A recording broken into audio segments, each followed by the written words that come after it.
wisdom, prudentia, justice, justitia, temperance, temperantia, courage. fortitudo. Applying ancient philosophy to modern life, this is the Sunday Stoic.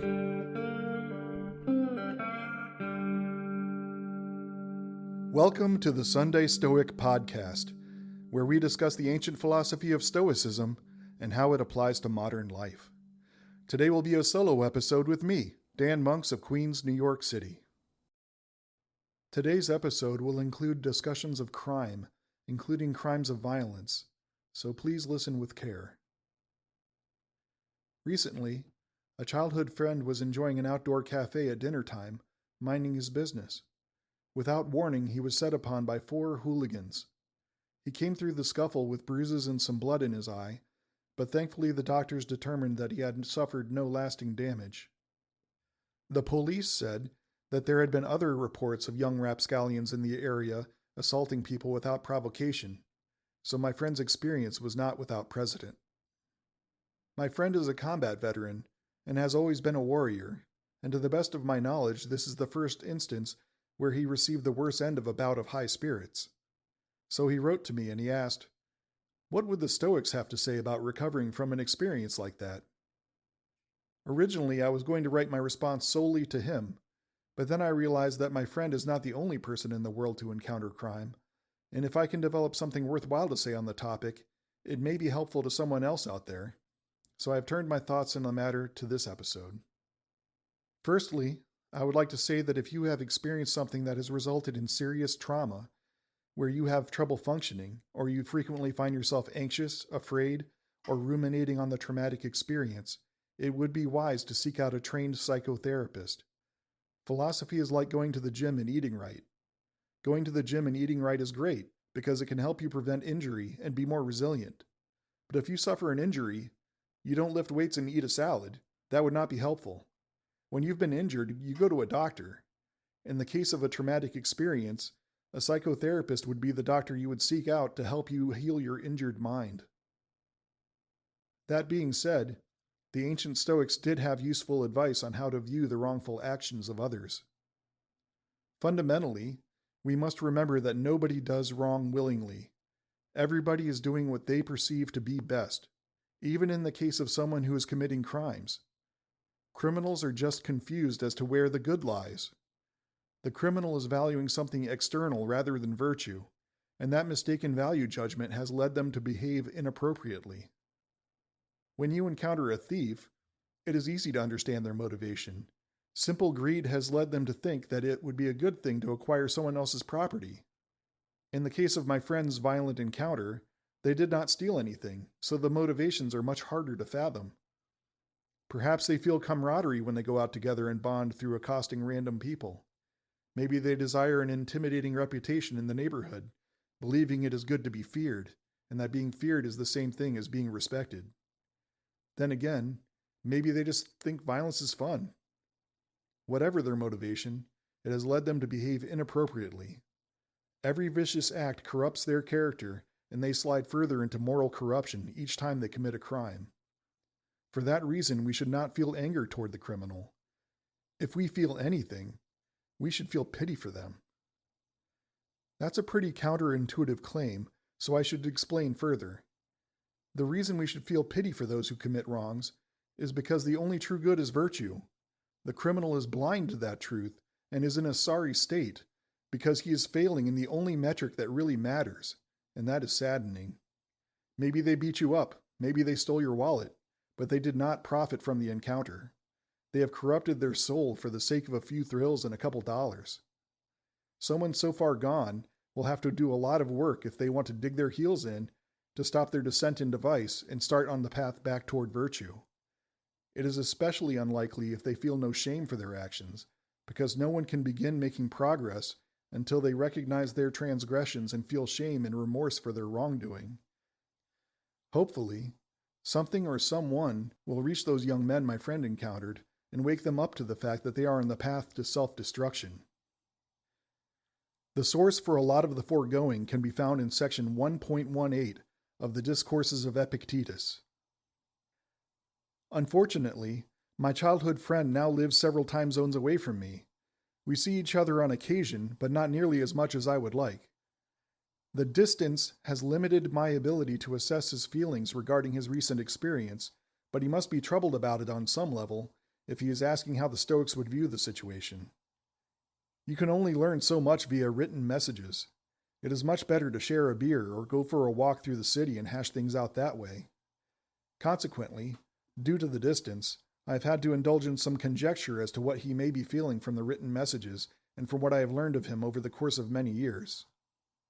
My friend may feel some embarrassment and shame for having suffered his first defeat. If he is feeling that way, it is a mistaken judgment on his part.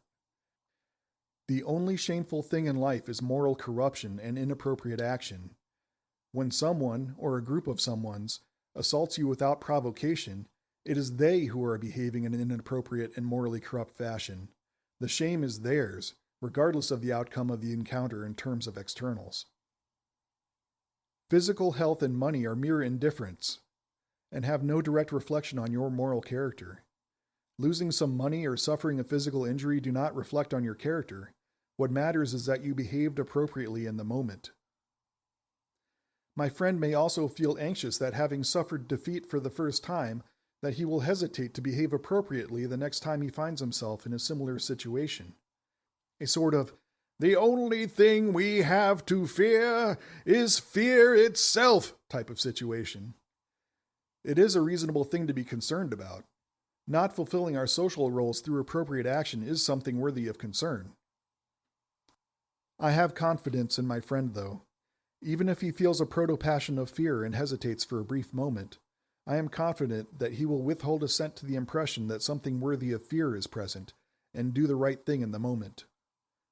Under the Stoic philosophical framework, all humans have roles to fulfill in life, which fall under 4 broad categories. First is our role as a human being, which briefly means that we are called to fulfill our nature as rational and social animals, ever mindful of our relationship to the divine Logos. In addition to the universal human role, we have roles that are particular to each individual. The particular roles are divided into 3 subcategories. As stated, the first role is our universal human role. Second is our individual inborn and natural predispositions and traits, such as our strength, speed, beauty, intelligence, gregariousness, and dignity, or the lack thereof. A lot of people would call this genetic predispositions as well, in the modern age. Thirdly, we are assigned social roles in relation to external circumstances that we have no control over, such as being a son or a daughter, a sibling or a citizen. These are roles that we have no choice in, they are assigned to us by accident of birth. Fourth are our acquired roles, which are the roles we choose for ourselves, such as our profession and whether we marry. Today's topic really centers around 2 types of roles. First, my friend's individual, innate, natural predispositions and traits, and second, his acquired roles in life. My friend's innate, natural predispositions and traits include an abiding dislike for bullies and an intolerance for their aggressive behavior. This was true of him since I knew him going back to elementary school. This trait is so emblematic of my friend's character that when I first encountered the following quote by Epictetus, I thought of him right away. One student of Epictetus asked, "How then shall we discover what suits our character?" He answered, "How does the bull at the lion's approach alone discover what powers he is endowed with, when he stands forth to protect the whole herd? It is plain that with the possession of his power, the consciousness of it is also given to him. So, each of us, who has the power of this sort, will not be unaware of its possession. Like the bull, the man of noble nature does not become noble all of a sudden. He must train through the winter and make ready, and not lightly leap to meet things that do not concern him not." Epictetus, Discourses, Book 1.2.30. That is not to say that my friend will be immune to the stirrings of the passions of fear and anger. When we take in a sense impression from the outside world, if it is something we perceive to be significant in some way, We will have certain automatic and uncontrollable responses. Those initial autonomic responses cannot be helped. In an earlier episode entitled The Spark Before the Fire, I discussed proto-passions or first movements at length. In that episode, I concentrated on what Epictetus had to say on the subject, as reported by the scholar Aulus Gellius. It is key that when you take in a sense impression and notice a proto-passion forming, that you withhold assent to the impression and examine it. Remind yourself that the only harm you can truly suffer is damage to your moral character. Everything else falls within the realm of preferred and dispreferred indifference. So, even when presented with something you strongly prefer not to happen, the primary concern is that you act appropriately in the present moment so as to not jeopardize your moral character. If you assent to the impression, you are in danger of forming a passion such as anger or fear. Because passions distort our perceptions and we get carried along behaving automatically, it would be nigh impossible to act appropriately when in the grip of a passion. So passions must be avoided at all costs. In the earlier episode about proto-passions, I discussed what Epictetus said about the matter, but others had opinions on the topic as well. For example, Seneca. There are certain emotions which no courage can void. Nature reminds courage how perishable a thing it is, and so he will contract his brow when the prospect is forbidding, will shudder at sudden apparitions, and will become dizzy when he stands at the edge of a high precipice and looks down. This is not fear. It is a natural feeling which reason cannot rout. Seneca, letter 57.4. The next Seneca quote is a long one, but I think it worthwhile. Proto-passions, or first movements, do not deserve to be called passions. A passion consists not in being affected by the sights which are presented to us, but in giving way to our feelings and following up these chance promptings. Whoever imagines that paleness, bursting into tears, lustful feelings, deep sighs, sudden flashes of the eyes, and so forth are signs of passion and betray the state of the mind, is mistaken, and does not understand that these are merely impulses of the body. Consequently, the bravest of men often turns pale while he is putting on his armor. When the signal for battle is given, the knees of the boldest soldier shake for a moment. The heart even of a great general leaps into his mouth just before the lines clash together, and the hands and feet of even the most eloquent orator grow stiff and cold while he is preparing to begin his speech. Anger must not merely move, but break out of bounds, being an impulse. No impulse can take place without the consent of the mind, for it cannot be that we should deal with revenge and punishment without the mind being cognizant of them. A man may think himself injured, may wish to avenge his wrongs, and then may be persuaded by some reason or other to give up his intention and calm down. I do not call that anger. It is an emotion of the mind which is under the control of reason. Anger is that which goes beyond reason and carries reason away with it. Wherefore, the first confusion of a man's mind when struck by what seems an injury is no more anger than the apparent injury itself. It is the subsequent mad rush which not only receives the impression of the apparent injury, but acts upon it as true. That is anger, being an excitement of the mind to revenge, which proceeds from choice and deliberate resolve. There never has been any doubt that fear produces flight, and anger a rush forward. Consider, therefore, whether you suppose that anything can be either sought or avoided without the participation of the mind. Seneca, On Anger, Book 2.3.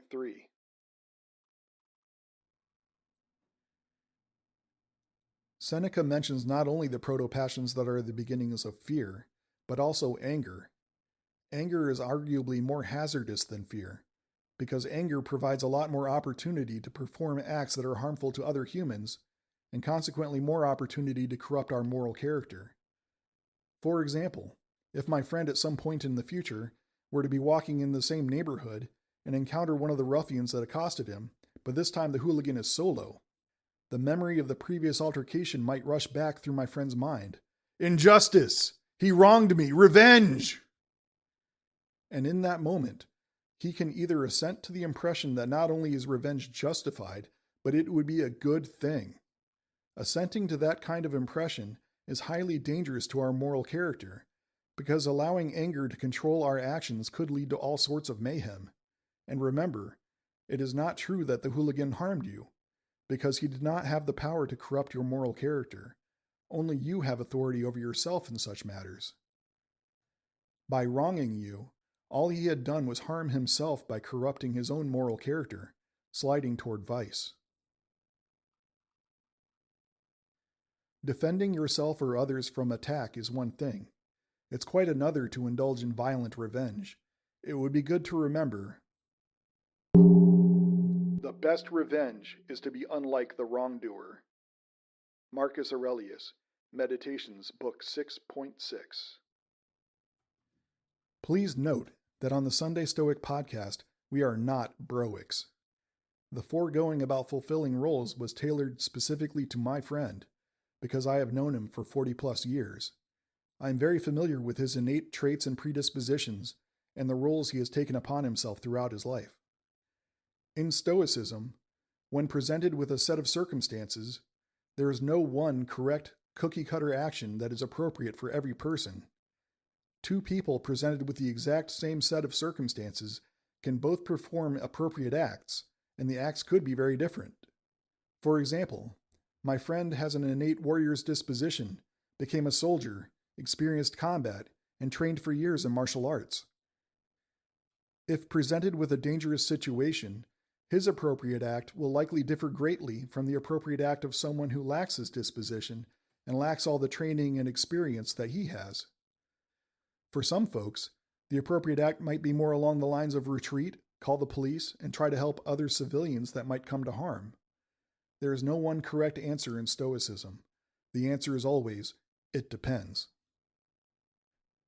To get the opinion of a man far wiser than myself on this topic, I heartily recommend reading the Discourses of Epictetus, Book 1.18 in its entirety. It's well worth the time and effort.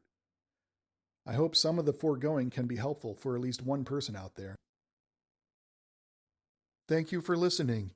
If you have any questions, comments, or suggestions, please send us an email at sundaystoic@gmail.com. If you enjoy our podcast, please subscribe and leave us a review on whatever platform you use to listen to us. Your feedback helps us to reach new audience members and build the podcast. We look forward to releasing a new episode next week, fate permitting, and as Steve always says, Carpe Diem!